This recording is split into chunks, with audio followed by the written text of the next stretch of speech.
أعوذ بالله من الشيطان الرجيم بسم الله الرحمن الرحيم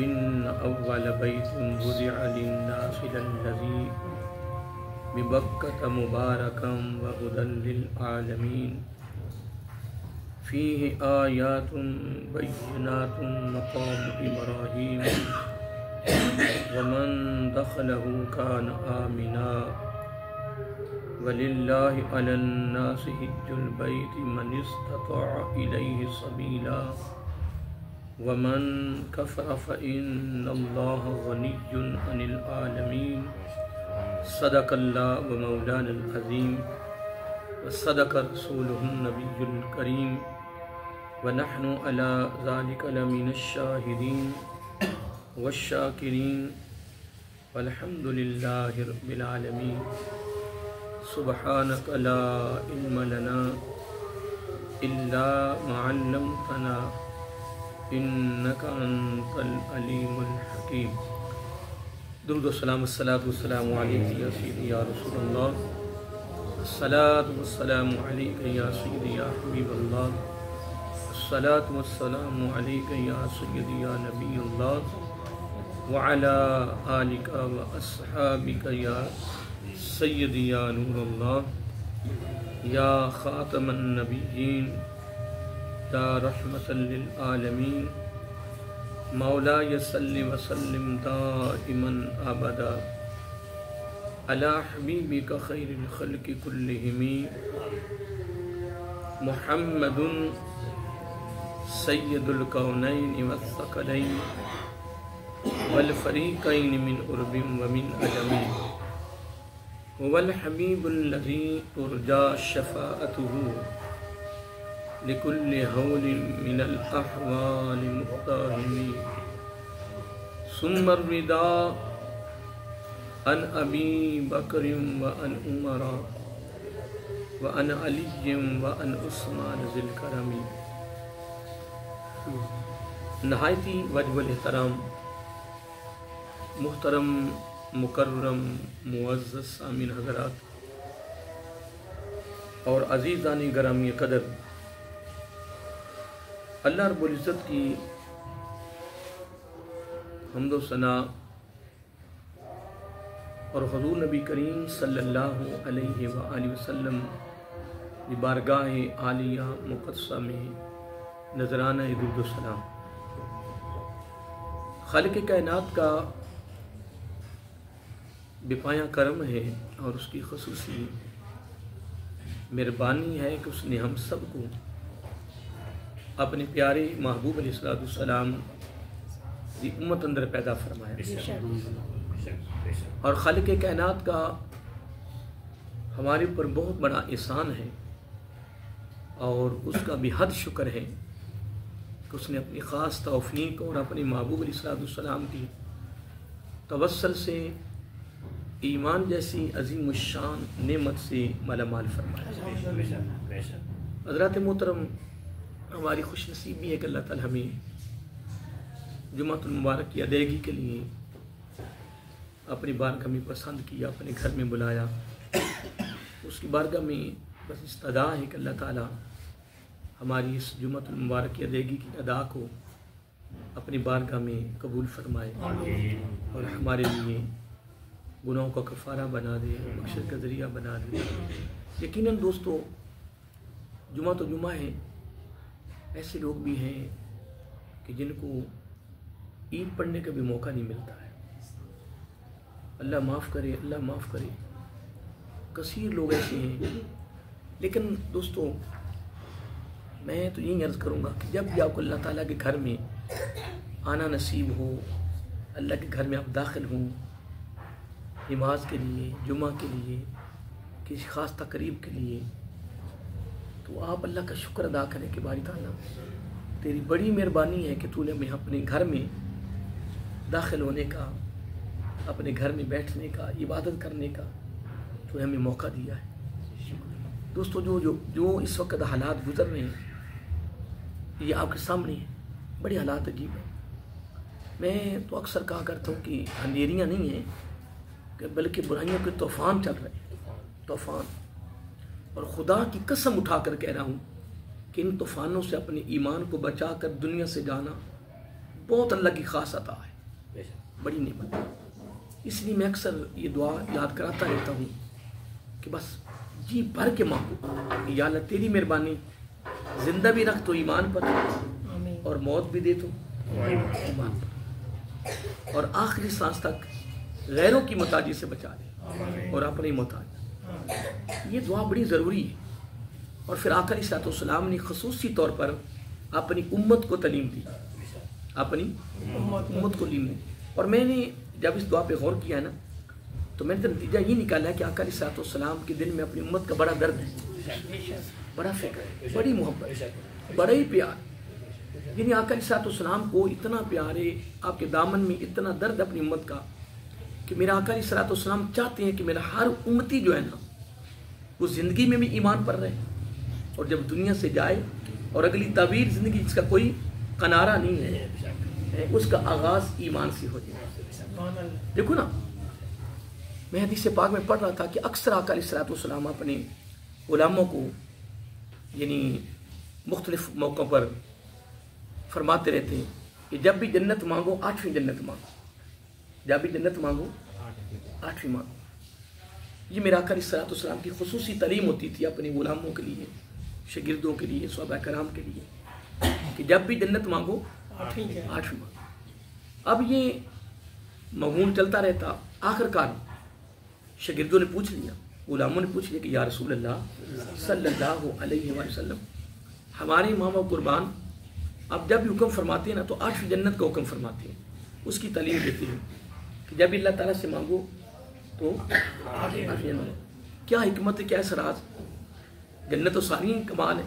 پہلی جنت ہاں درجہ بندی ہے، جو نعمتیں پہلی جنت میں، دوسری میں اس سے بھی اعلیٰ، تیسری میں اس سے بھی اعلیٰ، چوتھی میں اس سے بھی اعلیٰ، اور 8ویں جنت جو ہے وہ سب سے اعلیٰ. تو میں عرض کر رہا تھا کہ جب غلاموں نے پوچھا تو میرا آقا علیہ الصلوۃ والسلام نے ایک جملہ دیا ہے جو بے کنار سمندر بہا دیا.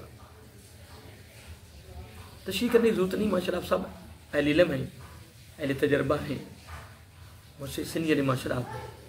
آقا علیہ الصلوۃ والسلام پر ایک جملہ دیا بڑا خاص زبان نبوت سے، فرمایا 8ویں جنت کے لیے تعلیم اس لیے دیتا ہوں کہ 8ویں جنت میں میں نے ہونا ہے. اتنی بات دیکھیں.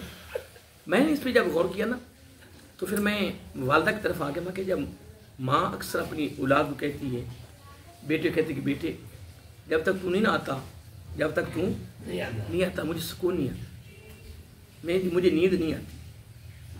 اور کئی ایسی مائیں بھی ہوتی ہیں کہ جن کی 4 پہیاں دروازے کے ساتھ ہوتی ہیں، وہ انتظار میں ہوتی ہے کہ بیٹا آ رہا ہے. یعنی ایک محبت ہے نا. تو میں کہتا ہوں اربوں خربوں ماؤں کا پیار اکٹھے ہو جائیں تو میرے آقا کو جو اپنی امت سے پیار ہے اس کا مقابلہ کر سکتے نہیں کر سکتے. تو آقا علیہ الصلوۃ والسلام نے کیا جملہ دیا، فرمایا 8ویں جنت میں میں نے ہونا ہے. کیوں؟ میرے آقا چاہتے ہیں کہ ہر امتی میری نگاہ میں رہے، ہر امتی میری نگاہ میں رہے. اس لیے دوستوں یقیناً میں دیکھو یہ بتا میری جو ریسرچ ہے، جو میرے خیالات ہیں، نظریات ہیں، صحیح نہ ہوں، لیکن امید بڑی اگر میرے ساتھ تائید فرمائیں گے، اتفاق کریں گے کہ میں بس واقعہ کہ مجھے یاد آ رہا ہے کہ میں سن 97 میں اب کون سا ہے 2000 تو کافی عرصہ ہو گیا میرے خیال میں. ہاں تو سن 97 میں خدام میں جب جانے لگا، بات پہ غور کرنا، یہ طوفان برائیوں کے طوفان کی مناسبت میں بات کرنے لگا ہوں کہ سن 97 میں خدام میں جانے لگا، جو مسجد نبی شی میں خانہ کعبہ میں اندر خادم نہیں ہوتے جو خدمت کرتے ہیں. تو میری بڑی تمنا تھی کہ پہلی حاضری خدام میں ہو جائے، خادموں میں. تو یہ اکبر چوک کے ہاں ساتھ اقرا سینٹر ہے، اکبر چوک ہے نا، اس کا ایک اقرا سینٹر ہے. آپ تو 2 مان گئے نا، 2. اس کا مالک جو ہے نا وہ اس کا دفتر بنا ہوا تھا فیصل ٹاؤن میں نا، وہ یعنی لے جاتے تھے. تو اقرا سینٹر میں انہوں نے ان کا میڈیکل، پہلے میڈیکل کسی اور جگہ کرواتے، پھر انہوں نے اپنا سینٹر کھولا. تو میڈیکل کرانے گئے نا تو مجھے پتا چلا بھی اندر نا میڈیکل جو ہے نا وہ بڑی عجیب طریقے سے کر رہے ہیں، بڑے سمجھ گئے نا؟ تو مجھے بڑی شرم آئی، میں اس طرح دستار باندھی ہوئی تھی، میں کہ یار یہ تو معاملہ بڑا عجیب سا ہے۔ پھر دل میں تمنا ہی بڑی تھی کہ سرکار کی بارگاہ میں جانا ہے۔ وہ میں جب گیا تو وہ جو کاؤنٹر بیٹھا ہوا تھا بندہ، وہ مجھے کہتا ہے کر صاحب میرے پاس بیٹھ جاؤ۔ اس نے سارا کچھ لکھ دیا، اس نے کہا آپ کا میڈیکل ہو گیا۔ میں نے اللہ کا شکر ادا کیا، میں کہ یا اللہ یہ سب دین کی برکت ہے، مگر ہماری کیا ہے، کچھ نہیں۔ تو میرے خوشی میں آنکھوں میں آنسو آ گئے۔ میں کہا کہ اللہ نے کتنا نواز دیا ہے اپنی بارگاہ میں بلانے کے لیے۔ تو میری کیفیت عجیب سی ہو گئی۔ اچانک اس نے میرے اوپر ایک سوال کیا کہ آپ کس علاقے سے آئے ہو، آپ کا علاقہ کون سا؟ تو میں سن 88 سے چنگی مسدو میں رہ رہا تھا۔ تو سن 88 سے سن 97 تک اب کافی سال بن جاتے ہیں کہ نہیں؟ تو مجھے کہتا ہے آپ کا کس علاقے سے تعلق ہے؟ میں نے کہا چنگی مسدو سے۔ چنگی؟ تو انہوں اپنی سیٹ سے کھڑا ہو گیا۔ جب کھڑا ہوا نا تو میں ڈر گیا، میں کہ اس کو کوئی عداوت ہے چنگی مسدو کے ساتھ یا کوئی معاملہ ہے؟ پہلے تو اس نے میں نے میڈیکل کر دیا ہے نا بغیر چیکنگ گے، اب میری خیر نہیں، اب میری خیر نہیں، اب بات بھی غور کرنا توجہ سے۔ مجھے کہتا آپ چنگی مسدو میں رہ رہے ہیں؟ میں کہ میں سن 88 سے رہ رہا ہوں۔ کیا سن 88 سے رہ رہا ہوں؟ کہنا کر صاحب آپ کو علم نہیں ہے؟ میں نے کہا جی کس چیز کا؟ کہنے لگے آپ کو علم نہیں، پتہ نہیں آپ؟ میں نے کہا جی میں سن 88 سے رہ رہا ہوں، مجھے تو کوئی علم نہیں۔ کہنے لگے پورے لاہور میں برائیوں کا گڑھ ہے چنگی مسدو۔ یہ وہ جو کاؤنٹر پہ بیٹھا ہوا تھا نا، جو میڈیکل کا وہ رسید دے رہا تھا، اس نے کہا جی وہاں پوری لاہور میں مشہور چنگی مسدو۔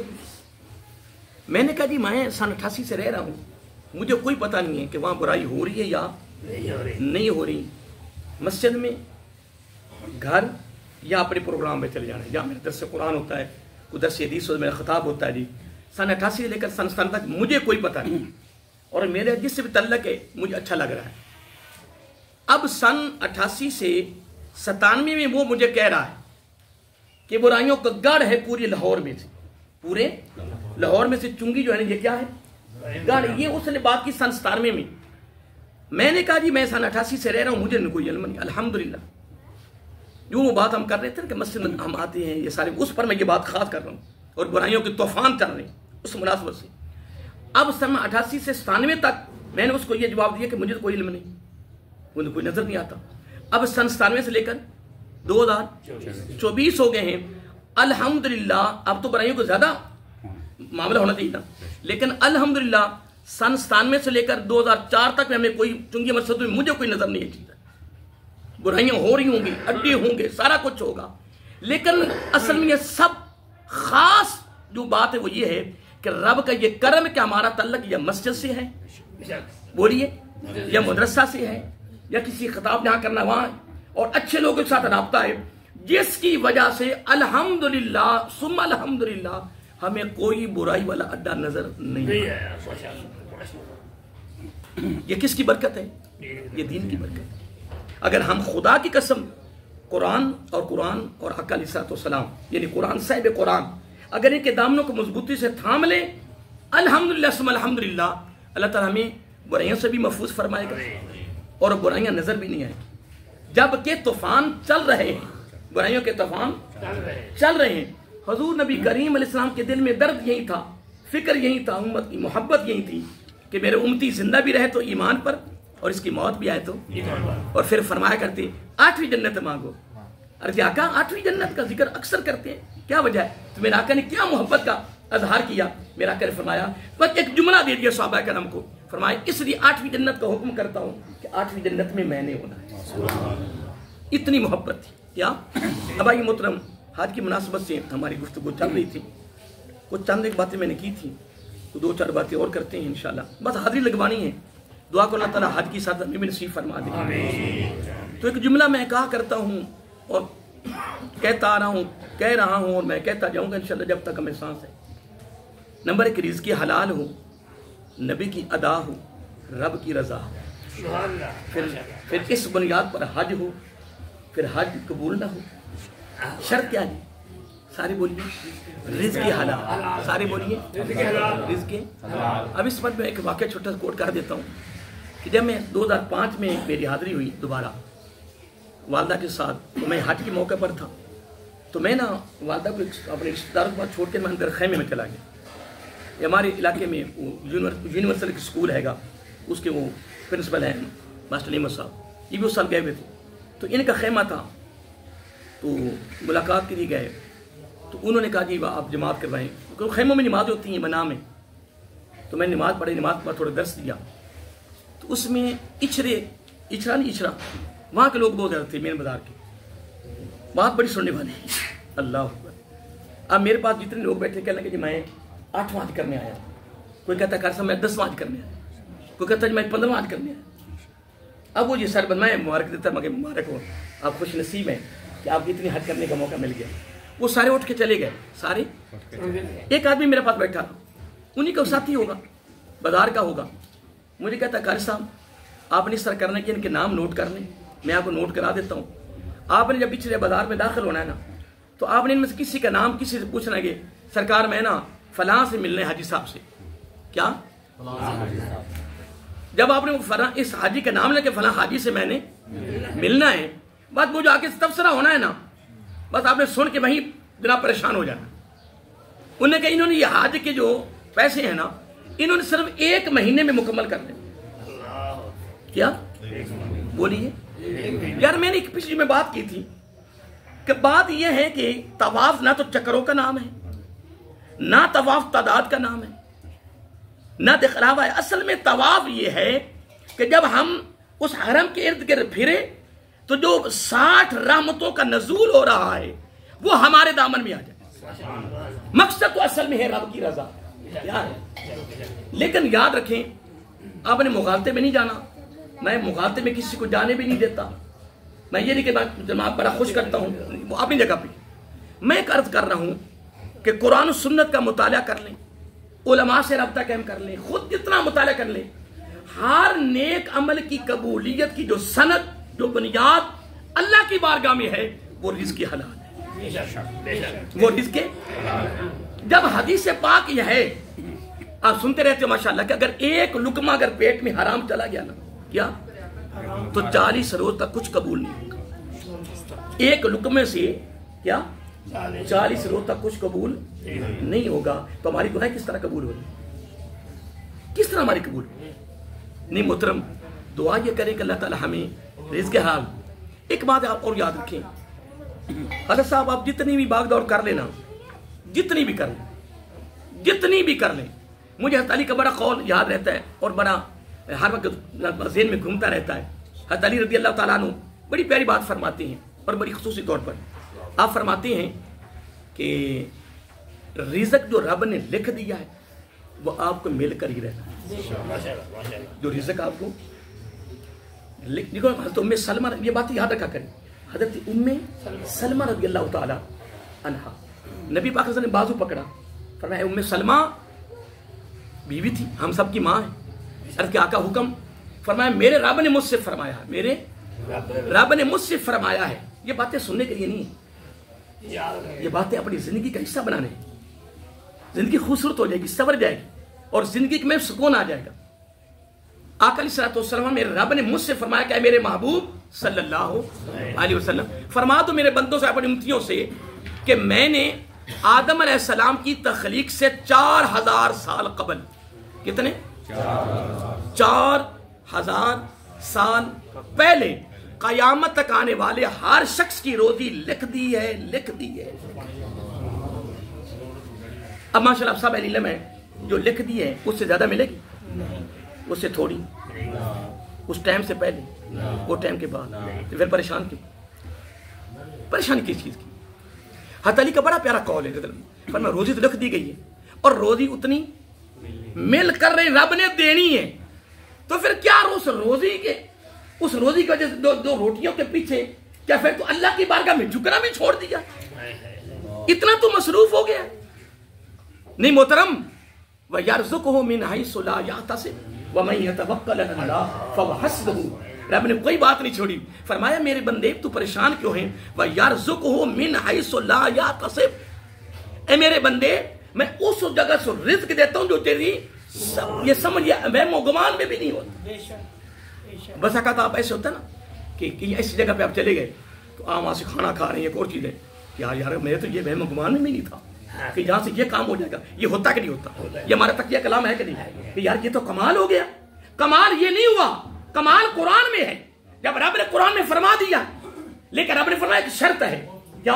وَمَن يَتَوَكَّلْ عَلَى اللَّهِ، تیرا توکل میری ذات پہ مضبوط ہو جائے.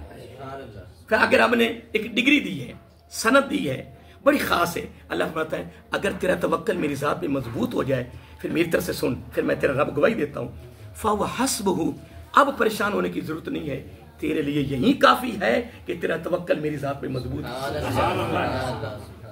تو محترم دعا کرو اللہ تعالیٰ ہمیں رزق حلال پر وہاں حج کی یا عمرے کی سعادت نصیب فرما دے. ایک بات اور بھی کر دوں، بڑی سننے والی ہے کہ کچھ لوگ کہتے ہیں کہ کوئی آدمی فوت ہو جائے نا حج کرتے ہوئے، حج سے قبل، حج سے یہ بڑی مشہور بات ہے کہ آدمی نے بھی حج نہیں کیا یا راستے میں فوت ہو گیا یا وہاں حج کرنے سے قبل فوت ہو گیا یا حج کی بالکل تیاری تھی، نمبر آ گیا، فلیٹ تیار تھی، گھر میں فوت ہو گیا. تو اکثر ہمارا تقیہ کرام نے تو بڑا افسوس ہے یار حج بھی نہ کر سکا. کیا حج بھی یار حج نہیں کر سکا، حج پر پہنچ نہیں سکا. نمبر ایک. نمبر دو، عمرے کے لیے اگر عورت جاتی ہے نا، اس کے خاص ایام آ جائیں مہینے کے بعد، کیا تو وہاں 15 دن ہوتے ہیں، 20 دن ہوتے ہیں، کہ 15 دن کے لیے جاتے ہیں اور کہیں اپنا 21 دن کے لیے جاتے ہیں، کہ 28 دن کے لیے جاتے ہیں. ٹھیک ہے، تو اگر خاص ایام آ جائیں تو 3، 5، 10، ٹھیک 3 اس کی حد ہوتی ہے. 3 دن میں بسا عورتیں پاک ہو جاتی ہیں، 5 دن میں، اور آخر 10 دن. 10 دن تک اگر 10 سے 11 ہو جائے تو وہ بیماری ہے، وہ حیض نہیں. یاد رہے گا، وہ حیض ہے. حد 10 دن ہے. 10 دن سے تجاوز کر جائے تو حکم یہ ہے کہ اگر خون آ بھی رہا ہے تو وہ اپنا غسل کرے اور اپنی عبادت شروع کرے، وہ بیماری ہے. اس طرح نفاس پیدائش کے بعد اس کی حد جو ہے وہ 40 دن ہے، اور کئی عورتیں 10 دن میں پاک ہو سکتی ہیں، 15 دن پاک ہو جاتی ہیں. جو ہی پاک ہو جائے، جو ہی پاک ہو جائے وہ غسل کریں اور اپنا پروگرام عبادت کا شروع کر دیں. لیکن حد کیا ہے؟ حیض کے لیے 10 اور نفاس کے لیے 40. اب 40 سے اگر آگے بڑھتا ہے تو وہ کیا ہے؟ بیماری. جس طرح ہمیں چھینک آتی کہ چھینک پر اس کا جواب دینا کیا ہے؟ واجب ہے، ضروری ہے. اگر 3 سے زیادہ چھینکی آئے تو جواب نہیں دینا، کیونکہ یہ کیا ہے؟ نزلہ زکام ہے. میرا آقا کی ترتیب ہے نا، دین ایک ترتیب دی ہے. عورت اگر جاتی ہے، بندہ چلو فوت ہو گیا، بندہ اس کے لیے بھی ہمارا تقیہ کلام چلا نہیں جا رہا، بڑا افسوس ہے. نمبر 1. نمبر 2، عورت جو ہوتی ہے وہ جاتی ہے، اگر عمرے پہ جائے تو میرے خیال میں جاتی عمرہ کر لے گی. اگر ایام جاتے شروع ہو گئے تو پھر اس کے پاس ٹائم ہے، پاک ہونے کے بعد وہ عمرہ کر لے گی. لیکن حج کے خاص ایام ہیں 5، 8، 9، 10، 11، 12، 13 تک بھی کنکریاں مار سکتے ہیں. اگر مارنا چاہو تو فضیلت ہے، لیکن یہ ضروری نہیں ہے 12 تک. اگر ان دنوں میں اگر ایام شروع ہو گئے، اب عورت تو حج نہ کر سکی، یہ احرام بھی نہیں باندھ سکے گی، خانہ کعبہ داخل نہیں ہو سکتی. اب افسوس کر رہے ہیں کہ بہت افسوس ہوا یار کہ یار خاص دن تھے کہ وہ دن دوبارہ نہیں آنے. لیکن قربان جائیں، میرا آقا صلی اللہ علیہ وسلم کی شریعت نے کمال نہیں کر دیا. میرا آقا نے فرمایا کہ پریشان نہیں ہونا، پریشان نہیں ہونا. باقی عورتوں کے لیے 1 حج، تیرے لیے 2 حج. باقی عورتوں کے لیے 1 حج ہے اور تیرے لیے 2، کیونکہ تیری اس کے اندر کوئی اپنی طاقت نہیں، پھر اپنے اختیار تو نہیں نا، رب کی مرضی ہے نا، ایک رب کا نظام ہے نا، اس نے چلا رکھا ہے. تو میرے آقا علیہ السلام نے کیا فرمایا؟ فرمایا باقی عورتوں کے لیے 1 حج اور تیرے لیے 2 حج. اور پھر 2 حجوں کے ساتھ اگلا جملہ بڑا سننے والا ہے، بڑا خاص ہے. فرمایا ان کے حج کی گارنٹی کو نہیں، ان کے حج کی گارنٹی کو نہیں ہے، پر تیرے نام اعمال میں 2 مقبول حجوں کا ثواب ہوتا. اب آجے مرد کی طرف. کس کی طرف؟ اب مرد فوت ہو گیا، بندہ فوت ہو گیا. اب لوگ کیا کہہ رہے ہیں؟ بڑا افسوس ہے، حج نہیں کر سکا، پیسے بھی جمع کروائے کہ نہیں جی. کہیں راستے میں پہلے تو بحری جہاز چلتے تھے نا، تو بحری جہاز میں تو بہت زیادہ فوتگی ہوتی تھی نا، بہت زیادہ. اب تو ماشاء اللہ 4، 4.5 گھنٹے، 5 گھنٹے اور گندہ گیا کہ نہیں جی. رب اتنی آسانیاں پیدا کر رہا ہے، اتنی اس نے سہولتیں دے دی ہیں. پھر بھی بندے جب پوچھو جناب کیا حال ہے، بس قاری صاحب دعا کرو، پتہ کی ہو رہا ہے. تو میں کہ اللہ کرے غور ہو جائے اللہ کی بندی تیری زبان پہ میں قربان گئے ایک دن نا حضرت عمر فاروق رضی اللہ تعالیٰ کا جملہ ہے تو حدیث تو بڑی طویل ہے تو عرض کیا یا رسول اللہ رب سے کیا مانگے جو سب سے اعلیٰ نعمت ہے کیا مانگے میرا آقا نے بڑا جملہ بڑا فرمایا ذکر کرنے والا دل مانگا کرو ہائے ہائے میرا آقا نے کیا خدا قسم اپنی امت کو خوبصورت تحفہ دے دیا فرمایا میرے پیارے عمر رضی اللہ تعالیٰ عنہ رب سے جب بھی مانگو ذکر کرنے والا دل شکر ادا کرنے والی زبان یہ رب سے مانگا کرو یہ رب سے اگر ذکر کرنے والا دل مل جائے شکر ادا کرنے والی زبان مل جائے تو یہ دونوں کام ہی رب کو بہت پسند ہے بران چلیے ادھر بندہ فوت ہو گیا تو ہمارا تکیہ کلام کیا کہ افسوس ہو رہا ہے رشتہ دار افسوس کر رہے ہیں محلے دار افسوس کر رہے ہیں لیکن میرا آقا علیہ الصلوۃ والسلام نے کیا فرمایا اس کے اختیار میں نہیں وہ خود مرا ہے وہ تو ایک لا یستاخرون ساعۃ ولا یستقدمون ایک فیصلہ تھا ایک تعین تھا ایک وقت مقرر تھا وہ فوت ہو گیا آقا علیہ الصلوۃ والسلام نے کیا فرمایا لوگوں کے لیے اس سال کا حج ہے کیا لوگوں کے لیے اس سال کا حج ہے تیرے لیے قیامت تک جتنے ہر سال حج ہوں گے ہر سال تیری طرف سے تیرے نام اعمال میں حج نہیں اور شریعت کیا دے گی اور کیا تحفہ ملے دین کی طرف سے انعام پہ انعام انعام پہ انعام انعام پہ انعام ہے یہاں تک کیا اللہ تعالیٰ کی بارگاہ میں حضرت داؤد علیہ السلام نے عرض کیا باری تعالیٰ جو تیرے گھر میں آتے ہیں جو تیرے اب جملہ سننا ہے جو تیرے گھر میں آتے ہیں تو ان کو کیا دیتا ہے جو تیرے گھر میں آتے ہیں باری تعالیٰ تو ان کو کیا عطا کرتا ہے فرمایا دنیا کے کونے کونے سے جتنے آتے ہیں نا میرے بندے وہ میرے مہمان ہیں جملہ سن رہے ہو نا وہ میرے مہمان ہیں میں ان کا میزبان ہوں وہ میرے مہمان ہے اور میں ان کا میزبان ہوں تو میزبان کا کام ہے کہ مہمان نوازی کرے میزبان کا کیا کام ہے کہ مہمان نوازی کرے پتہ ہے میرے پیارے پیغمبر میں ان کی مہمان نوازی کیا کرتا ہوں ارے آقا کیا کرتے ہیں فرمایا وہ مجھ سے مانگتے ہیں میں عطا کرتا ہوں اب جملہ سن لیں وہ مجھ سے مناجات کرتے ہیں میں ان کی مناجات سنتا ہوں اور میں ان کو عطا کرتا ہوں اور جب قیامت کے دن میرے ساتھ ملاقات ہوگی ملاقات میں جو میں نے ان کو پروٹوکول دینا ہے وہ بخشش کا سرٹیفکیٹ دیتا جو میرے پاس آتے میرے گھر میں ان کے میرے پاس دو ہی تحفے ہیں کہ وہ دنیا میں مانگ رہے ہیں میں عطا کر رہا ہوں رزق حلال ہو نبی کی ادا ہو رب کی رضا مغالطے میں تو نہیں ہے مغالطے میں نہیں جانا کلا میرا گریبان نہیں پکڑ سکیں گے کہ دربار عالیہ صوفیہ بات کی جامعہ پڑھانے والے وہ خوش کرتے رہے کوئی بات نہیں جس طرح کہتا ہے ماں بس آنے دو نا میں بار بار کہہ رہا ہوں وہ ایک جملہ بڑا خاص کھائیں گے سارے بولیے کھائیں گے سارے حساب دے گا تم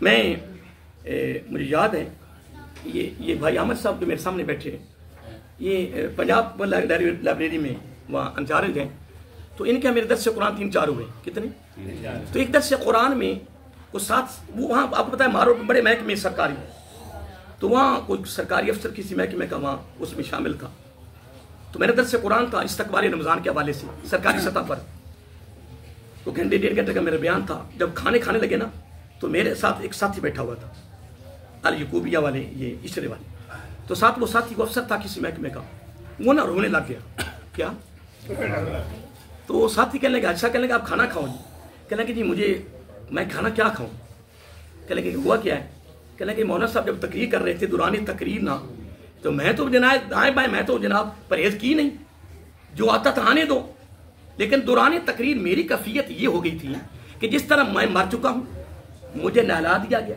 کفن پہنا دیا گیا میرا جنازہ ہو چکا ہے مجھے قبر میں اتار دیا گیا ہے اور مجھے الٹا لٹکا دیا گیا ہے اور میرا حساب ہو رہا ہے اور پیچھے والے موجے لوٹ رہے اور وہاں حقیقت اس بندے کی جو بات ہے حقیقت میرے ذہن میں گھومتی رہتی کہ اس بندے کو رب نے ایسا توبہ کا موقع دیا اس نے کہا جی میری آج کے بعد سچی توبہ ہے میری زندگی کے آخری سانس تک میرے گھر میں وہی پیسہ آئے گا جو میرا حق ہے جو میرا میں کہتا ہوں خدا کی قسم یہ معاملہ بھی ہو جائے تو یہ رب کی عطا ہے، یہ رب کی عطا ہے اگر یہ معاملہ ہو جائے تو۔ ٹائم بھی ہو رہا ہے، بس ایک بات بڑی خاص میری زبان پہ آ رہی ہے کہ آقا علیہ السلام نے فرمایا کہ جب امتی وہاں تکبیرات پڑھتا ہے، کیا پڑھتا ہے؟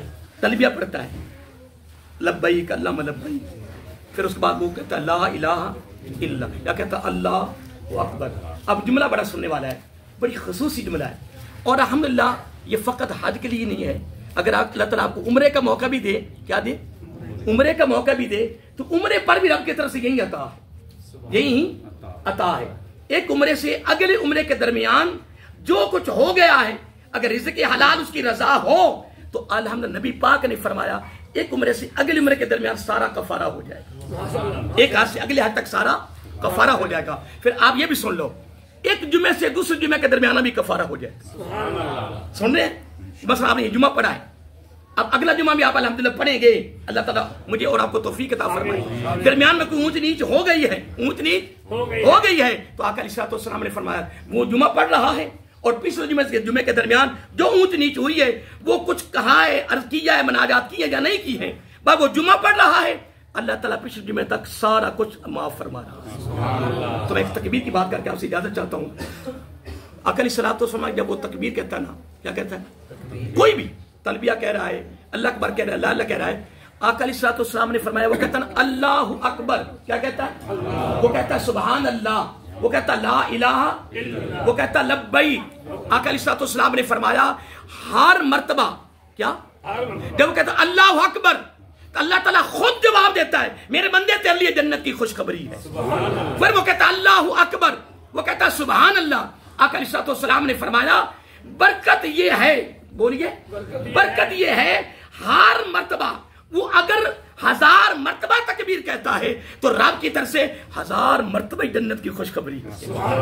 یہ حج کی برکت ہے، یہ حج کی۔ اور اگر وہ عمرے پہ بھی اللہ کی رضا کے لیے جاتا ہے تو اس کی زبان سے جتنی تکبیرات نکلتی ہیں، جتنا بھی ذکر نکلتا ہے، اللہ تعالیٰ کی طرف سے بس جنت کی اسے خوشخبری سنا دی جاتی ہے۔ اب دعا یہ کریں کہ اللہ تعالیٰ آپ کو بھی اور مجھے بھی وہاں کی حاضری نصیب فرمائے۔ اونچی کہہ دو، کیا پتہ ہمیں موقع مل جائے۔ تو دعا کہ اللہ تعالیٰ جو جاننے کی باتیں میں نے کی ہیں، اللہ تعالیٰ ہمیں اس کو سامنے رکھ کر اس کے مطابق اپنی زندگی کو خوبصورت بنانے کی توفیق عطا فرمائے۔ وما علینا الا البلاغ۔